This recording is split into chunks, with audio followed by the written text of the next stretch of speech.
नमस्कार, सुषमाज रेसिपीजमध्ये आज मी तुम्हाला अंडा भुर्जी करून दाखवते। तर त्यासाठी मी 5 अंडी घेतलेली आहेत, 2 मोठे कांदे बारीक चिरून घेतलेला आहे, 1 मोठा टोमॅटो बारीक चिरून घेतलेले। कांदे मोठे आहेत, मीडियम साईज असेल तर 3 घ्यायचे कारण की कांदा जास्त लागतो आपल्याला। इथे 1 ते 1.5 चमचा आलं लसूण पेस्ट घेतलेली आहे, 1 हिरवी मिरची बारीक चिरून घेतलेली आहे, कोथिंबीर, पाव चमचा हळद, 1 चमचा लाल तिखट, अर्धा ते पाऊण चमचा धना पावडर, अर्धा ते पाऊण चमचा गरम मसाला, चवीप्रमाणे मीठ आणि इथे मी मॅगी मसाला घेतलेला आहे 1 पॅकेट आणि फोडणीसाठी आपल्याला 1 ते 1.5 चमचा तेल लागणार आहे। इथे मी तेल गरम करून घेतलेले आहे। आता ह्यामध्ये कांदा घालते। कांदा आपल्याला खूप जास्त ब्राऊन नाही करायचा आहे, तर थोडासा हलकासा मऊ होईपर्यंत शिजवून घ्यायचा आहे। मिरची, तुम्ही हवं तर आलं लसूण असं बारीक चिरून पण घालू शकता। आता कांदा थोडा मऊ होतोय तोपर्यंत मी अंडी फेटून घेते। हे बघा, अंडी फोडून घेतलेत आणि ही चांगली अशी फेटून घ्यायची आहेत। कांदा थोडा मऊ झाला, आता मी आलं लसूण पेस्ट घालते। आता पुन्हा मी थोडा आलं लसूण पेस्टचा कच्चा वास जाईपर्यंत परतून घेते।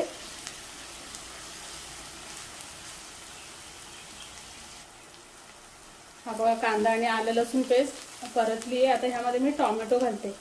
टोमॅटो पण आपल्याला खूप जास्त असा मऊ नाही करायचा आणि थोडीशी कोथिंबीर घालते फोडणीत, मग सुगंध छान येतो जरा। आणि हे आधी थोडंसं मी परतून घेते।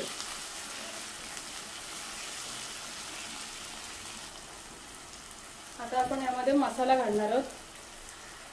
लाल तिखट, हळद, धना पावडर आणि गरम मसाला आणि हा मॅगी मसाला। याने स्वाद जरा छान येतो भुर्जीला। आता हे चांगले मिक्स करून घेते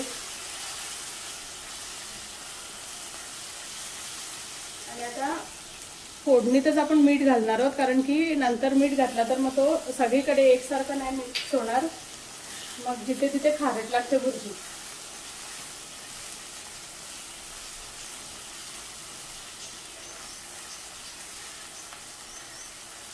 आता यामध्ये फेटलेली अंडी घालते मी। अंडी चांगली फेटून घ्यायची आहेत आधीच आणि गॅसची फ्लेम लो टू मीडियम करून आपल्याला हे फेटून घ्यायचे। हाय फ्लेमवर नाही सुरुवातीला फेटायचं, नाहीतर मग भुर्जी अशी एकदम सॉफ्ट नाही होणार तुमची।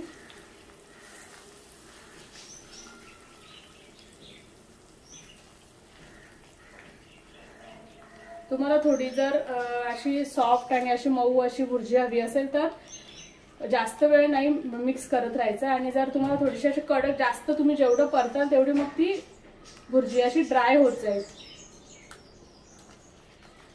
तर गॅसची फ्लेम लो आहे, त्याच्यामुळे तुम्हाला मिक्स करायला थोडा वेळ लागू शकतो, पण अशी भुर्जी केली की छान सॉफ्ट होते एकदम।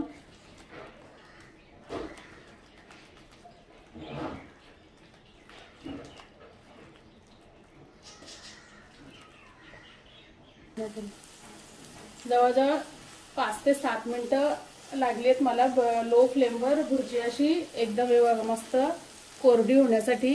आता इथे पण तुम्ही या स्टेजला थांबू शकता, आपली भुर्जी आता तयार आहे। आणि जर तुम्हाला अजून ड्राय हवी असेल तर थोडीशी परतून घ्यायची। तर मग आमच्या घरात थोडीशी ड्रायवाली भुर्जी आवडते, तर मी थोडीशी अगदी 1-1.5 मिनिटं अजून परतून घेते आणि मग भुर्जी आपली तयार होईल।